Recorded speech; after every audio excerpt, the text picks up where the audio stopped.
মহারাজের মহাতাব চাঁদের আমল থেকে হয়ে আসছে রথযাত্রা এবং এখানে দুটি রথ হয়। ভেতরের মন্দির প্রাঙ্গণে আমাদের যে রথ হয় সেই রথে আমাদের লক্ষ্মীনারায়ণ শিলামূর্তি চাপানো হয়। আমাদের জগন্নাথ, সুভদ্রা, বলরাম কিছু থাকেন না, আমাদের নারায়ণ শিলার উপরেই পুজো পাঠ হয়। প্রচুর লোকজন আসে। আর এইটি হচ্ছে রানীর রথ।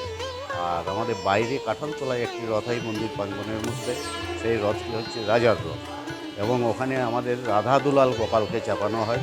ওখানেও সুভদ্রা, বলরাম বা জগন্নাথ কিছু থাকে না।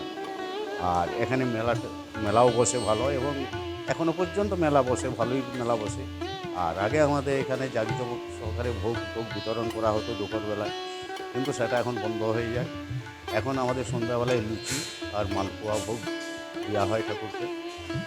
7 দিনই এখানে ঠাকুর থেকে যায়, আবার উল্টো রথের দিন ঠাকুরকে নিয়ে আসা হয়। হ্যাঁ, রানীর রথে আমাদের হচ্ছেন লক্ষ্মীনারায়ণ শিলামূর্তি, আর রাজার রথে রাধা দুলাল গোপাল থাকে। হ্যাঁ, আমাদের এই রথ বাইরে কোথাও বেরোয় না, এই মন্দির প্রাঙ্গণের মধ্যেই থাকে। হ্যাঁ, এবং এখনও মেলা বেশ ভালোই মেলা বসে এবং বাইরে যেহেতু রাজার রথ, যার জন্য বাইরের প্রচুর লোকজন এখনও আসে। এটা আনুমানিক 300 তো হবেই, কেন মহাতাব চাঁদের আমলেই মন্দির তৈরি। হ্যাঁ, আফতাব চাঁদ মন্দির শুরু করেছিলেন কিন্তু শেষ করতে পারেন না, যে মহাতাব চাঁদের আমল থেকে পূর্ণ ইয়েতে মন্দির চলে।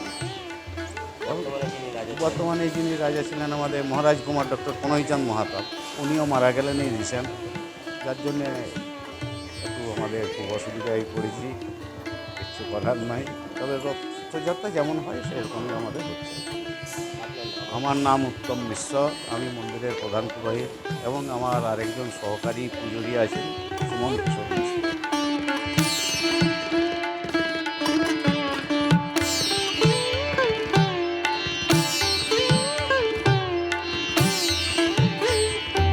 এই লক্ষ্মীনারায়ণজির মন্দির বর্ধমানে খুবই নামকরা এই জায়গাটা। কি বলে রাজার? হ্যাঁ, রাজার সমস্ত কিছুই আর কি। তো এখানে রাজার একসময় আই থিঙ্ক রথ হতো, তো এখনো তো রয়েছে। হ্যাঁ এখনো হয়, গত আগেও হয়েছে, এখনো হচ্ছে। কোনো কি আগে যেগুলো ছিল এখন কি সেরকম নেই?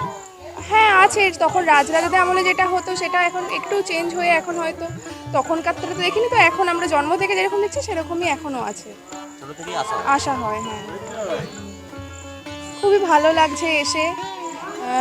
রথের দিনে জগন্নাথ দেবকে দেখলাম, দর্শন হলো, খুবই ভালো লাগছে দেখে। আমি ছাত্রাবস্থা থেকেই আমি এখানে যাতায়াত করছি। আমরা তখন দেখেছি মানুষের উৎসাহ উচ্ছ্বাস, প্রচুর মানুষের ভিড়।